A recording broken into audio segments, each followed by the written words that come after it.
We're connecting. Okay, great. We are recording. So, thank you, Dave, for joining us today. Dave is the principal of Cherry Advising or Cherry Advisory. I've met Dave several years ago, actually, at a Women in Analytics conference. And I didn't know a lot about Dave's background when I first met him, but I've been fascinated by his experiences, the different lives he's lived in his career, and the different ways how he got himself connected to the analytics space. We're not here to necessarily talk about analytics, um, but the reason that I wanted Dave to be a part of this session in between love and honor is because he's a connector. He's someone that if you need you're looking to interview somebody, or you want to make a connection in an organization with an organization. Dave's your guy. He's always willing to help and lend a hand, help students. When I first met him, I knew no one at this conference, and he came up and talked to me, and then all of a sudden, I was meeting three, four, five other different people that I could build connections with. He takes time to know you, he builds those relationships. That's what networking is all about. And Dave is going to talk to us about how do you take those skills from the face to face world over to this virtual world. So, Dave, I will turn it over to you. Awesome. Sandy, thanks so much for that introduction. It's super fun to be back with Miami again. Um, I'm not an alumni, but my wife graduated from Miami, so I'm alumni by marriage. So super happy to be talking to you. I'm going to go ahead and share my screen now so that we can get the presentation going. All right. So Sandy, can you give me a thumbs up and we everybody see my presentation okay? All right, outstanding. All right, so let's go ahead and get started. Sandy gave you a brief introduction. I love pictures, so you guys are going to see a lot of pictures today. And this is my background in pictures. What you don't see on here is I'm originally from Philadelphia, went to University of Pennsylvania in the late 80s, 90s, and then through Atlanta, made my way out here to Columbus, Ohio. I've worked for many of the companies, logos you see here. I've worked with as a consultant, many of the companies with you. For you guys, I want to direct your attention to two things, and they're the two sort of light red triangles, one in the middle left, one in the bottom right. Those are two visuals that I created to describe myself. So when I was trying to tell people, hey, I'm kind of a finance guy, but kind of a technology guy, but not really sort of operationally focused, and I can talk to everybody from the CXO to the intern, that was the bottom right. I'm like, I'm just the guy in the middle of this triangle. And then I started saying more recently, well, I'm definitely an analytics guy, got a lot of experience there, plus innovation. I'm also pretty good on CX. And, I just changed the labels. It's the same triangle. So just to give you guys an idea, just a way to describe yourself, it's not always just a resume. And I'm going to talk about a few of these other things in a little bit about why they're important from a networking standpoint. I hope that you guys do four things today. So first off, I hope that you learned something. I'm going to probably talk for the next 45 minutes or so, and I hope there's just one thing. And the stuff I'm talking about, it's not going to resonate. Everything won't resonate with everybody. But I hope that there's one thing that each of you can kind of look at and say, you know what, I love that idea. I'm going to go ahead and take that. So identify something that works for you, that you think fits you, and then go ahead and do it and see how it works. And it might work fantastically. It might not work fantastically. I don't know. It depends on the application. But regardless, share it. Share it with Sandy. Share it with your friends at Miami, your counselors, and so forth. Share it with me if you'd like. Let's talk about it and figure out how you can learn from that. So before we jump into networking and digital networking and so forth, I want to take a minute to talk about what's going on in the world of business. There are 9 trends that I think are the most important that are happening right now that are the top of mind for most organizations. So the top left, I'll start there. It's digital, right? Just about every one of us probably has our phone by our side. We're online, we have mobile, we have web, we have RFID, we have all these great technologies. Everything is going digital. There's no such thing as an analog experience any longer, because even if you create that kind of experience, consumers and individuals, we're bringing our phones to the party. So there before it's digital. If I move to the middle left, customer experience, customer satisfaction is such a major driver. People are starting to recognize it's important to build those relationships. I'm going to talk about more about that in a second. Sandy, I apologize. I lied to you. I told you I wasn't going to talk much about analytics. But that bottom left picture is just meant to show data and analytics. Again, a huge trend. We're not going to talk details there, but lots of organizations are figuring out how to use analytics to inform decision making. Lots of work around automation, whether it be robotic process automation in warehouses, chat bots, things like that. Companies are doing that wholesale. Mergers and acquisitions, obviously 2020 was a crazy year for all of us in many regards. It was a crazy year for companies, bankruptcies, consolidations, etc. Security is a major issue. Companies are so concerned about this because just as we as companies and data scientists and so forth are getting better and better, so are the bad guys. And they are realizing how to hack. There was another data breach just earlier this week that I was reading about. It seems like every week we get one of these things. So that's top of mind. Sustainability is key. We're trying to figure out how to save the environment, how to recycle, upcycle, the rental economy, and so forth. Huge, huge trend.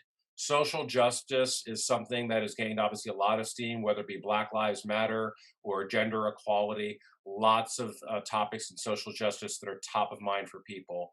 And then entrepreneurship is huge. I really believe with the way 2020 has worked out, in a year, we're going to hear about the next Airbnb, the next Uber, the next Google. It was created by somebody in their work from home environment during the pandemic. So, again, another huge trend that's going on in the business world. I mentioned I talk a little bit more about customer experience.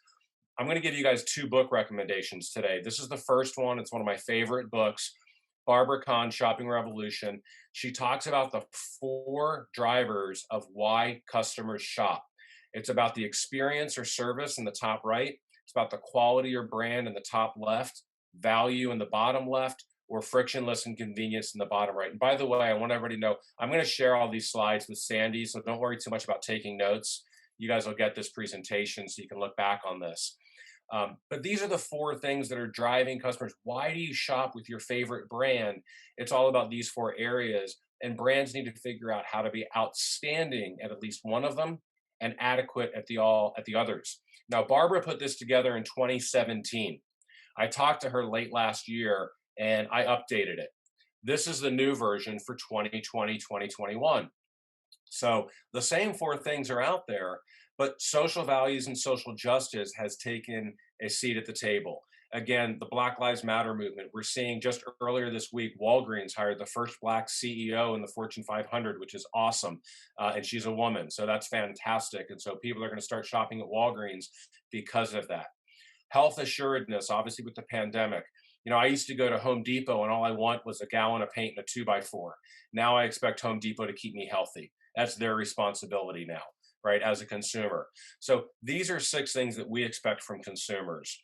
I want to talk about something that you guys are obviously going to be very concerned about is the workforce. So workforce trends. So obviously work from home, study from home. You guys are doing that right now. You've been doing that all semester, getting pretty good at that.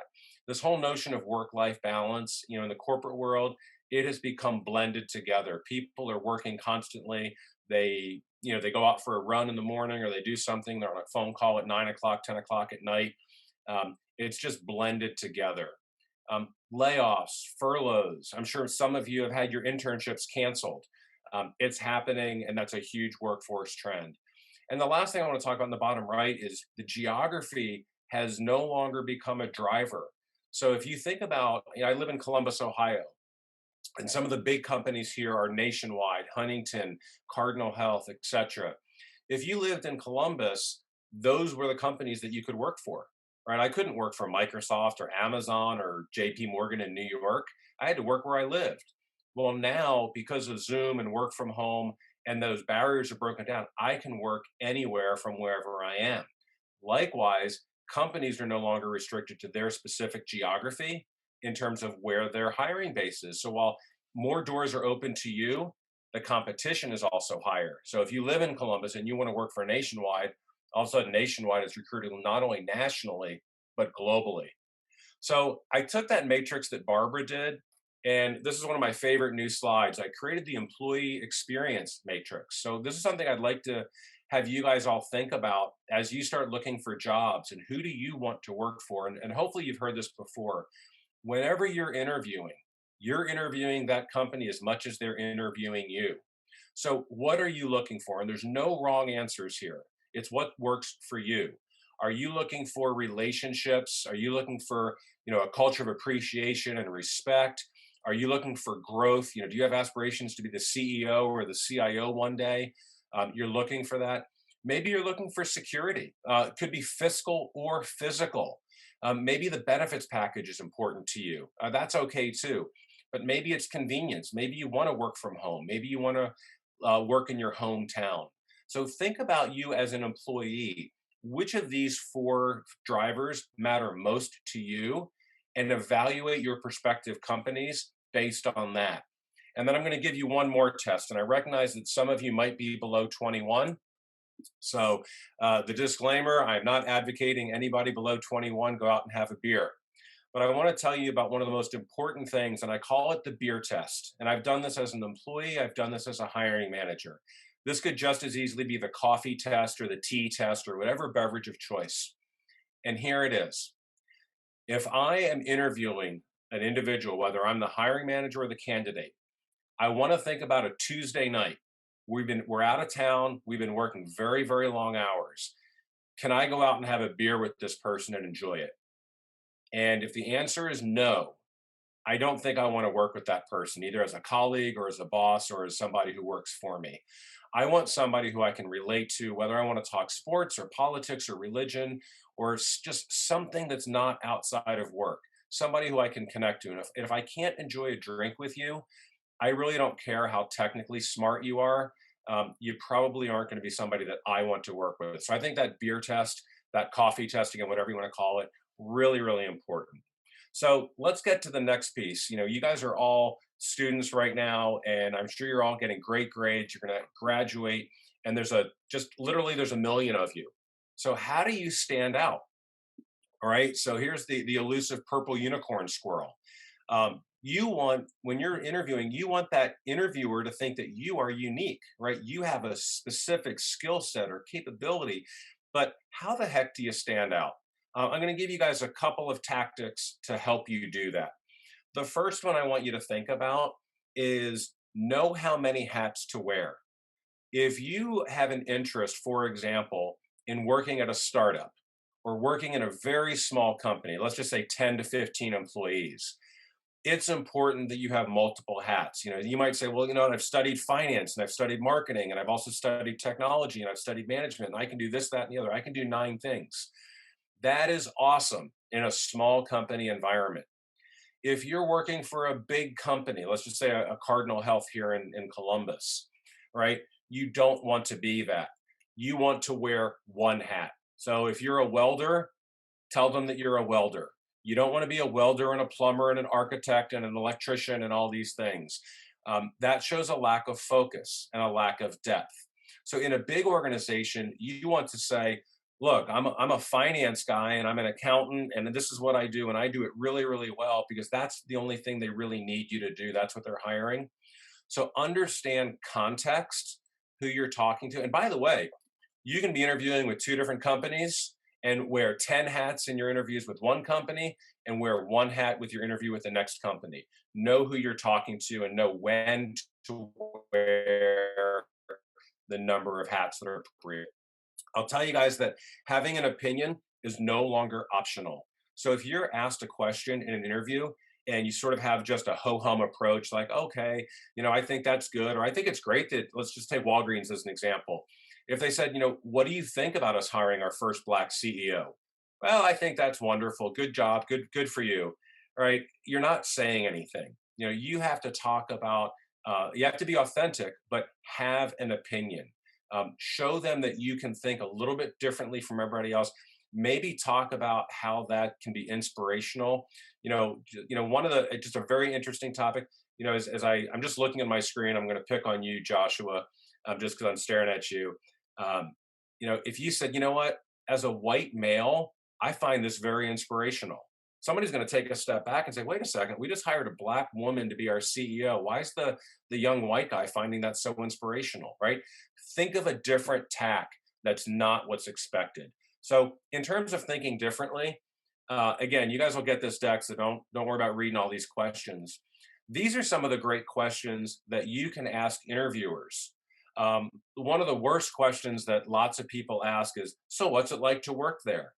When will I get promoted?" Things like that. But think about some of these questions. Really challenge them to think differently. And 2020 really drove so many of us to think like this. Think about in retail. What if I told you that you can't have any people in the store?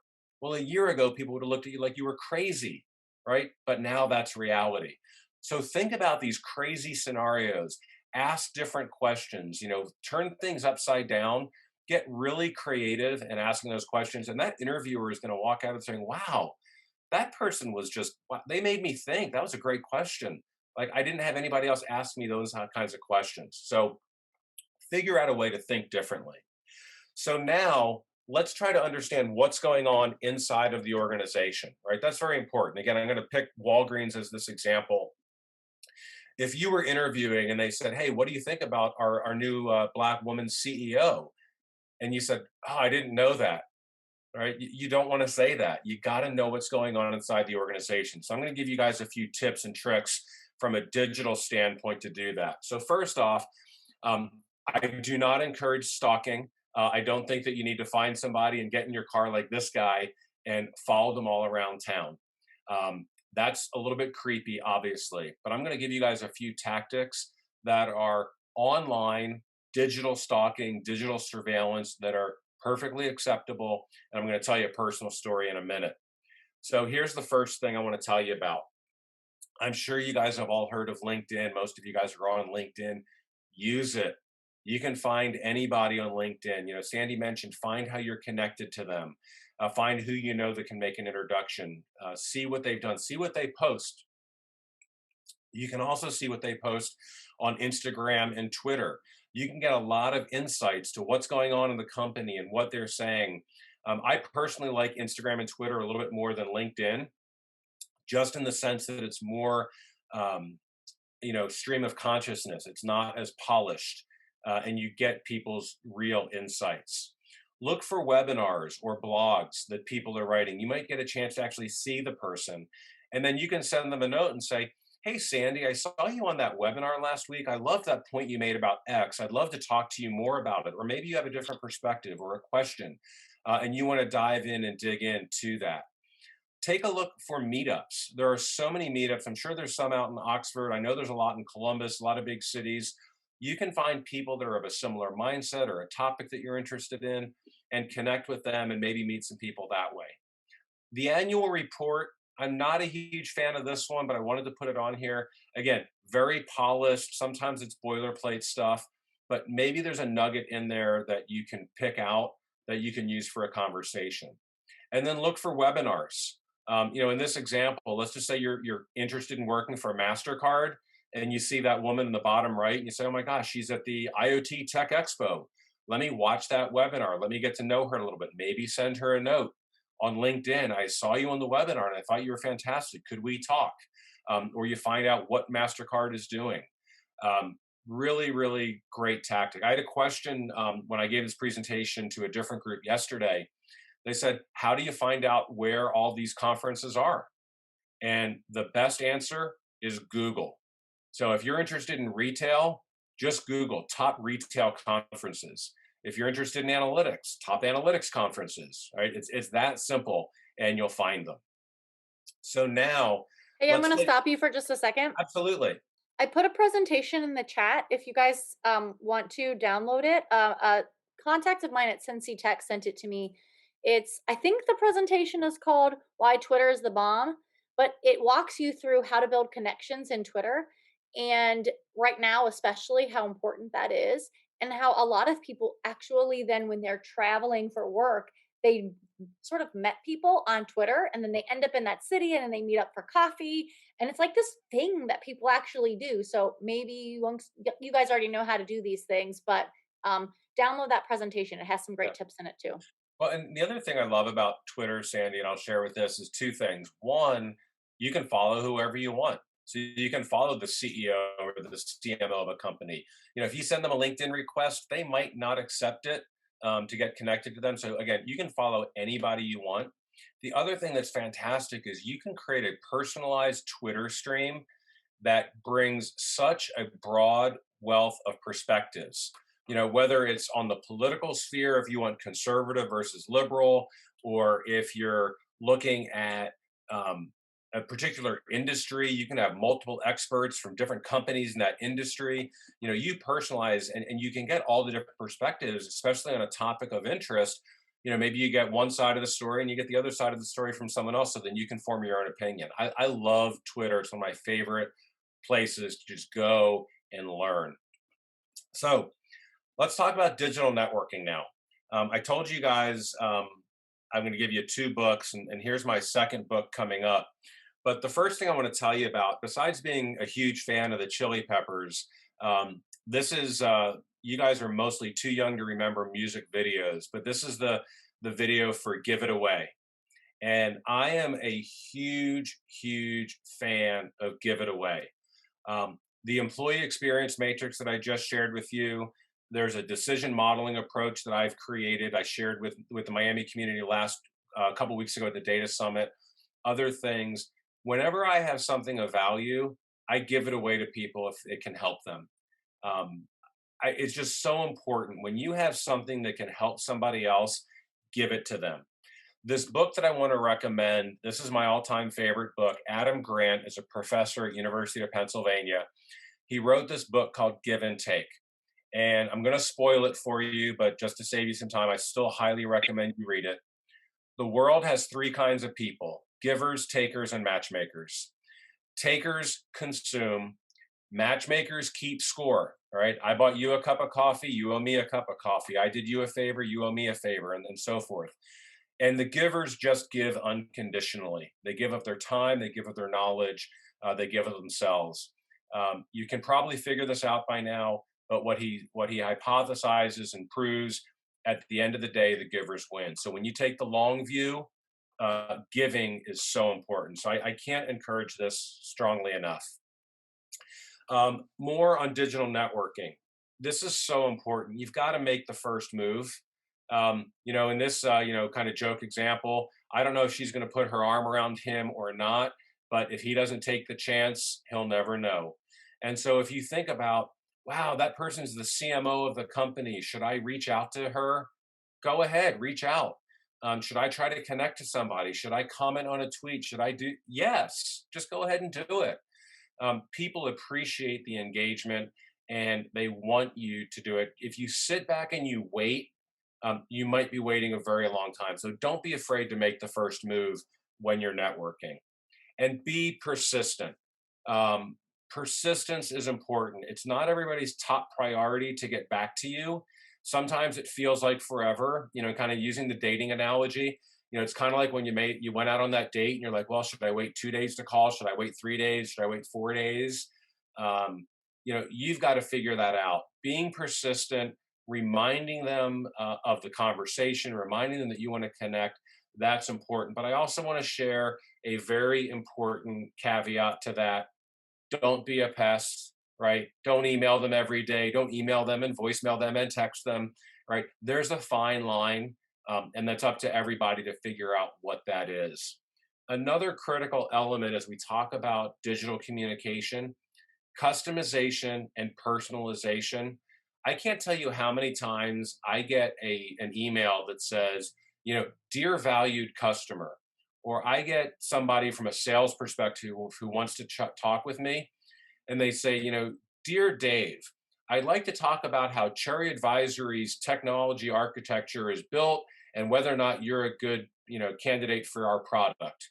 And I just read them like, you guys have no clue who I am. I'm one guy. I don't have technology. I don't have a department. I don't, so they're proving that they don't know me. So take a moment to get to know them and personalize it. And I'll give you another couple tips in a few slides on how to personalize, but it's so important that you show that you care, that you're trying to create a one-to-one connection just with that individual. I want to go back to LinkedIn for a second. This guy in the middle is Kevin Bacon. And Kevin Bacon was famous for within 6 degrees of separation, you can connect any two movie stars together. Well, LinkedIn is like that, but it's now much less than 6 degrees. Sometimes it's only two or three. So do your research, find that key person that you want to talk to, figure out how you're connected, and then ask somebody for an introduction. Don't be shy. Again, most people are super eager to help. And if they can connect two people, Sandy mentioned earlier that I'm a connector. I love doing that because I can add value by putting two people together. And if it works out for them, it's very minimal effort on my part, but it can be big dividends for them. So figure out your path. I don't care who it is. You can figure out a way to get to a person. Maybe it does take two or three steps, but with persistence, you can get there. One of the most important things about digital and physical networking is you've got to be likable. I mean, we all know what this is like. This looks like a fun group to hang out with. Show some personality, smile, joke, make fun of yourself. You have to be a likable person. This kind of goes back a little bit to that beer test. If you're boring and all you want to do is talk about your capabilities, your technical skills, or so forth, it's just not fun. And to be honest with you, life is too short to not be around fun people that raise your energy levels and are likable. And this is just one of the most important things as you guys think about as you kind of grow into yourselves in your 20s and late 20s, just be aware, be self-aware. How can you be just a likable person? It's going to serve you so well in your professional and your personal lives. Now, I'm violating this rule: speak less. All right. So I'm the presenter today, so I have to do a lot of talking. But when you think about a conversation that you're having with somebody, when you're networking one on one, whether it's live or Zoom, you don't want to be the one that talks. Let's say you're meeting for an hour. You don't want to talk for 50 minutes and just dominate the conversation. Let's talk about me. Let me tell you about all this about me and me and me and me. Talk about the other person. Let them explain what they're looking for. Let them share the problem that they're facing and what problem they're trying to solve. Let them ask you for help. See what you can do. It will come around and they're going to say, hey, tell me about what's going on in your life. And then you can respond at that point and tell them about it. But make sure you're concise. Try to do less speaking and more listening. You're going to learn a lot more. And as you're listening, this is one of my most important pieces of advice: track everything. Be a project manager in your networking. I can actually still go back and tell you everybody that I've met with for the last 8 years. I can tell you the date we met. I can tell you what we talked about, where we were, all of those details. And I track these four things very diligently. Who did I send an email to that I want to get in touch with and I'm waiting on them to respond and let me know whether or not they're interested in meeting, right? I'll send a follow up in a week or two if they don't respond. Who am I coordinating with? So maybe Sandy said, hey, Dave, happy to have coffee. How's next Tuesday look? Oh, next Tuesday doesn't work for me. Sandy, how about Friday? Right. So we're going back and forth. She's already said yes. We're just trying to figure out the date. So I still have a little bit of work to do. Scheduled. All right. We agreed that we're going to get together on the 10th. Great. I have nothing to do until the 10th because we're locked in. And then finally, follow ups. So during the conversation, Sandy promised me she was going to do something. And then I promised her I was going to do something. So write them down. And if, first make sure you do your thing. And then maybe Sandy got busy and didn't get her thing done. I can reach out in a week or two and say, hey, Sandy, how's that? Do you get a chance to do that? Can you follow up? And here's another critical thing. And this is going to sound a little bit creepy, but I promise you it's not. I talked about personalizing. Track these things. So when you meet with somebody and they tell you, I have two daughters, they're in 8th grade and 10th grade, right? If you're meeting with me, write that down. My daughter is in lacrosse. I love to travel. I'm a runner. Things like that. Write that stuff down. One of the stories I'll share with you. A couple years ago, a friend of mine mentioned that his son was trying to figure out where to go to college, and he had a couple of different football scholarships. He ended up choosing Michigan State, but it was about 6 months later, and we were talking. I said, "Hey, Rick, did Travis ever decide which college he was going to go? Which scholarship offer did he take? And he's like, wow, Dave, how did you remember that? He's going to Michigan State and he wanted to talk about that. Well, I remembered it because I wrote it down in our first conversation that he was concerned about where his son was going to go to college. So when you take the time and show that you care about their personal interests, they're going to take the time to show and care about yours as well. So track everything that you can. I know it sounds a little bit potentially creepy, stalkerish, but again, I promise you, people appreciate that stuff. Um, this is one of the best pieces of advices that I ever got. A friend of mine told me about 10 years ago, network through people. And so, okay, Dave, that sounds pretty obvious. What does that actually mean? Well, what that means is when you're talking to somebody, don't let them be an endpoint. Ask them, who do they recommend you should talk to next? Who are they willing to introduce you to? And go for that.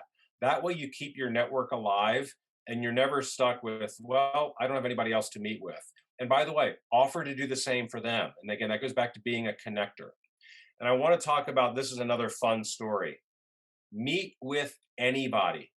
So, why am I showing you guys a picture of a pregnant woman and her doctor? Well, about 7 or 8 years ago, I was an analytics consultant who had a neighbor who was an obstetrician. And she said, Dave, let's go out for coffee. I want to understand what you do.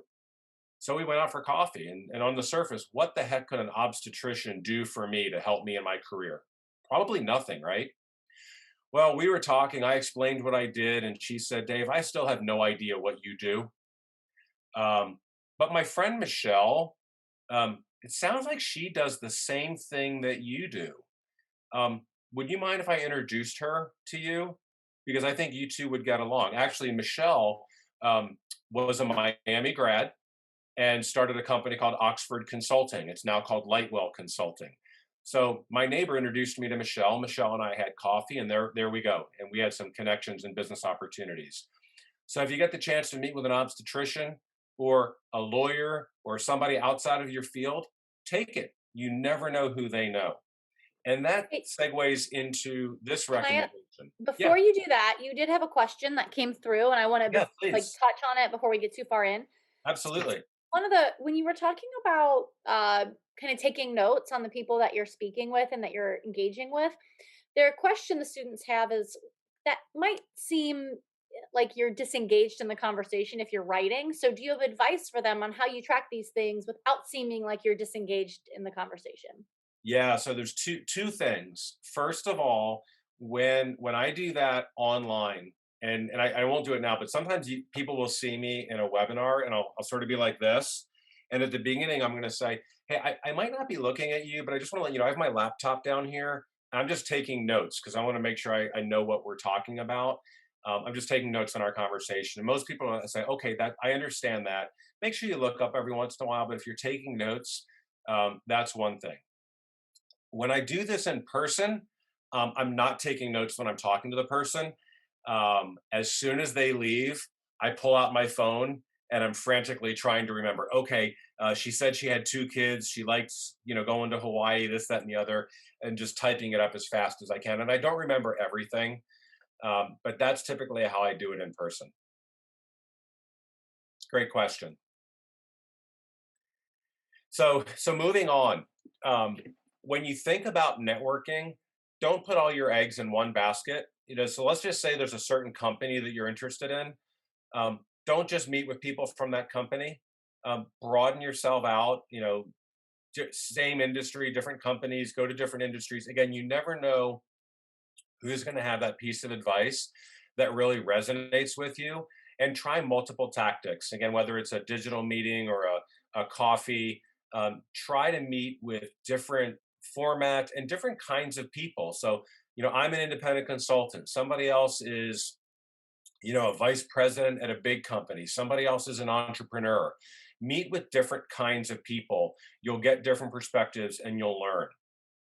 You know, as you guys get more into your career, I want to tell you about your side gigs, right? So it's not just about the job that you have. When you have an opportunity to get involved in other organizations, be intentional about what they are. So these are the things that I do on the side. I produce a series called the Digital Solutions Gallery at Ohio State.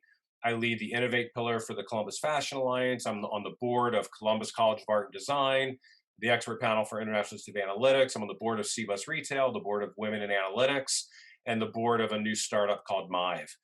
All of these have in common community, analytics, technology, retail. There are places where I get an opportunity to meet people where it's not about me. It's not about me trying to sell my consulting strategy services, but the topic often comes up. Now, this doesn't mean, if you, for example, if you love dogs and you want to volunteer at the SPCA, go for it. Nothing wrong with that at all. But think about some of the other side gigs you do. If you're investing your time, how can you make that work for you in your job search or in your career where that side gig helps you? This is one of the most important slides, and I apologize, it's a little bit pixelated. Don't forget about self care, whatever works for you. For me, I need to run every day. If I don't run every day, I'm just not in a good mood.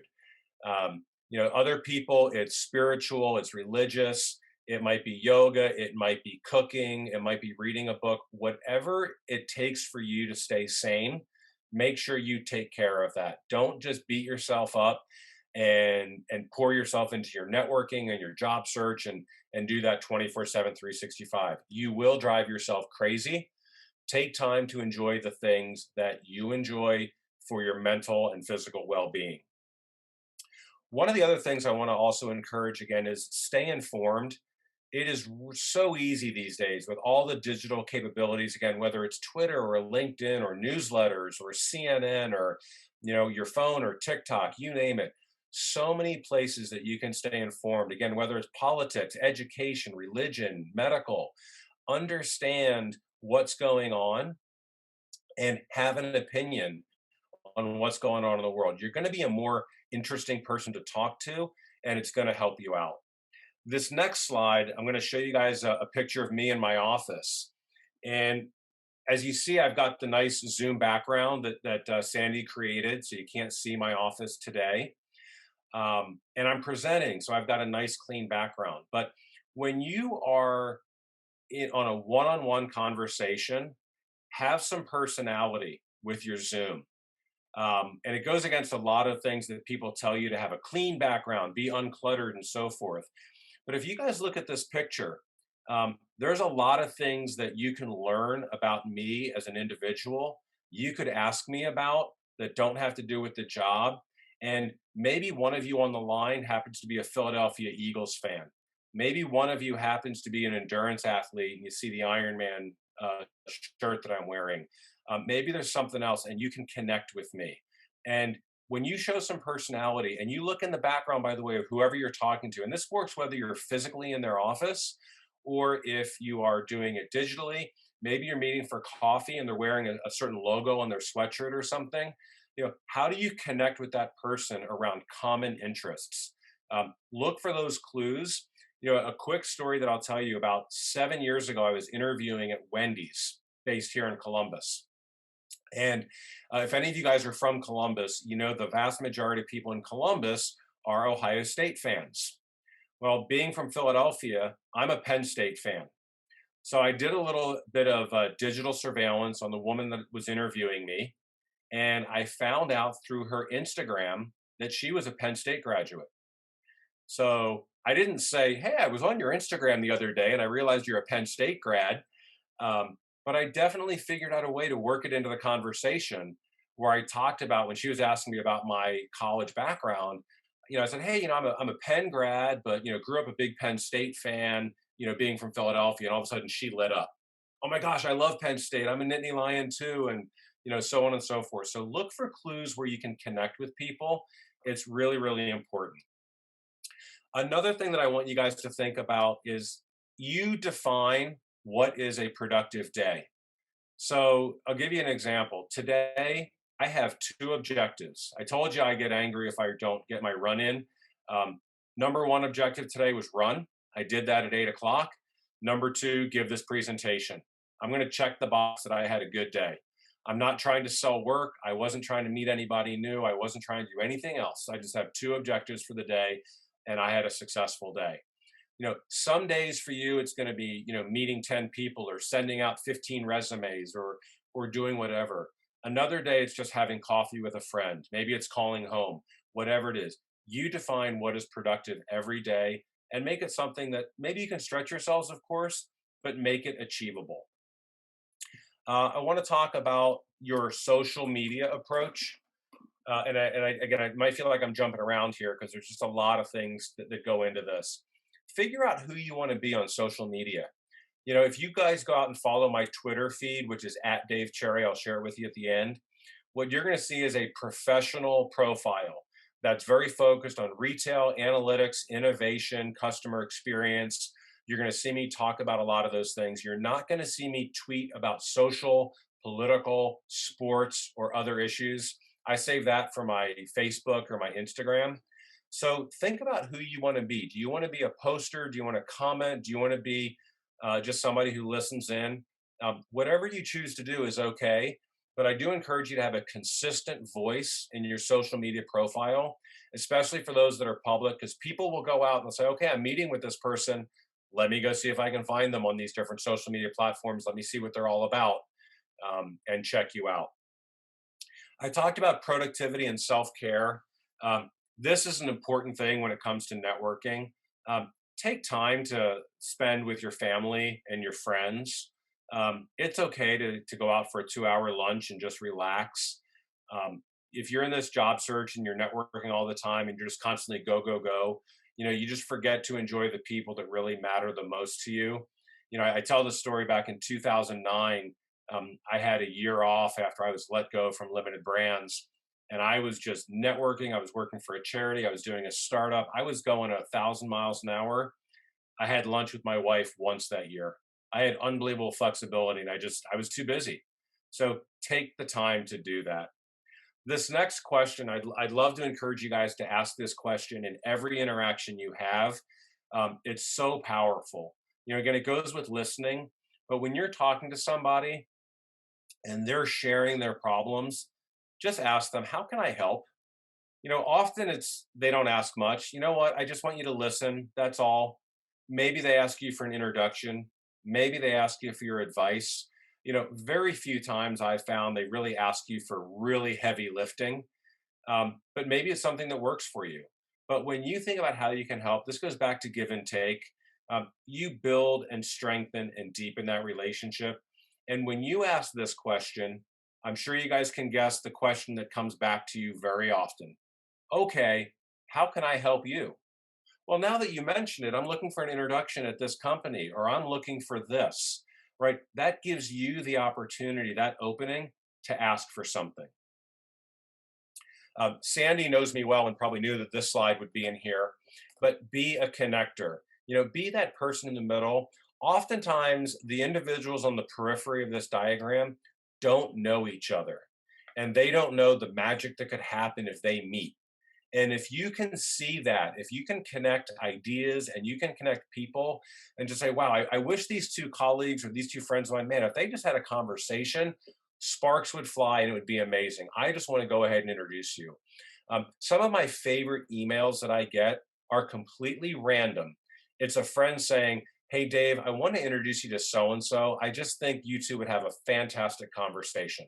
And 99% of the time, I say, yes, let's do it. So think about how you can connect people. By the way, I know that job search, I know that networking can be challenging. It can be frustrating. You can have some really bad days, but I will tell you that every day is a fresh start. Nobody's keeping track. There's no permanent record. You don't have a transcript or anything like that when you're out there. If you have a bad day, guess what? You had a bad day. It's okay. I've had many, many bad days, but you wake up the next day. It's a new start. What can I do to be productive today? What's a successful day today? And go on from there and be really positive about it. So, as you guys think about that, I want to share with you just a couple things that I think are really critical in terms of keys to be successful. The first one is confidence. You guys, first of all, you all got into an amazing university. I'm sure you're all doing well in school, and you've taken the steps to be here and you're asking some great questions. But when you get out into networking and you're talking to people, be confident in your skills. You've done some good stuff. Don't be afraid to share it, and know that you can get the job, you can get the promotion, you can network and go talk to that CFO if that's what your objective is. You can do it. You have to just have confidence in yourself, and don't be afraid to ask for help. Right? None of us gets there on our own. I talked about bad days. There's few guarantees in life, but you're going to have some failures. You're going to have some people that won't help you, people that don't return your emails, job interviews that you get rejections for, you name it. Be resilient. Lean back on your confidence, lean into your friends and so forth, your support structure, and keep going. Because, as I mentioned at the very beginning of this conversation, when Sandy and I were just talking, a couple of you guys were on the line. It only takes one company to believe in you, one company to want to hire you, one person to give you a chance. It doesn't matter if 100 people said no. If one person says yes, that's what you're looking for. This next trait I want to also encourage, this goes hand in hand with confidence. I want you to be confident as you talk to people, but you have to be humble. You don't want to be that arrogant jerk. And I'm sure we've all met that arrogant jerk who's the greatest thing ever. And when he or she is just out there talking and, I'm the best, I'm the best, I'm the best, that's not somebody that I want to have a beer with, right? They fail that beer test. So have humility, talk about your accomplishments, deflect and tell how it was such a great team that you were on and you were such a small part of it, and you were just happy to be involved in it, things like that. Make sure you're authentic, by the way, when you're doing that. But think about how you can be humble as you're talking to folks. And the next thing I want to offer is flexibility. um, be flexible. Some of you might have very defined goals and expectations about what you want to be in life, and life's going to throw you a curveball. I was mentioning to Sandy right before the call, and again, I think a couple of you dialed in. I went to undergrad at University of Pennsylvania with the express plan of being an investment banker. I majored in international finance and law. I went to Wharton. I interviewed with all the investment banks, and I didn't get a single offer when I graduated. I couldn't figure out how that happened. Well, then I got an offer, and guess what? It was in human resources. So I took my first job out of college, like, what the heck? Well, that was what it was. And so I had to take that job, and I didn't like it. And so I went to a different opportunity. All of a sudden, I was coding. I never thought I was going to be a coder building software. And then I eventually got into retail and technology and strategy, and I finally found my way. But I was flexible early on, and I just took the opportunities as they came. And sort of with that story in mind, I'll leave you with the last piece of advice. Most things are not permanent. So think about that job offer. It might not be the best boss. Maybe I didn't like the location. Maybe something else wasn't perfect about it. But it works for now. Go ahead and take that opportunity. But keep networking, keep looking for whatever that perfect thing is. You might find it when you're 22 or 23. You might not find it till you're 30 or 35 or later. Um, being flexible and being willing to change, reinvent yourself when you need to. There's nothing wrong with that, and it's something it's a skill that you'll learn as you go on. So, as I mentioned, I'm really hopeful that with all these different, somewhat random pieces of advice, these are all things that have worked for me in my career. I'm hopeful that each of you can at least find one or two of these things to say, okay, that sounds really interesting. I think I'll apply that, and go ahead and try it out. And I hope that you share, whether it be with Sandy or your friends and colleagues back at Miami, share with them what's working and what's not working for you. And if something's working, by all means, keep doing it. If something's not working, throw it aside and adjust and figure out how you need to make those adjustments to make it work a little bit better for you. So with that, you guys can see my email in the top middle.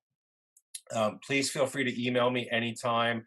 My Twitter is in the top right.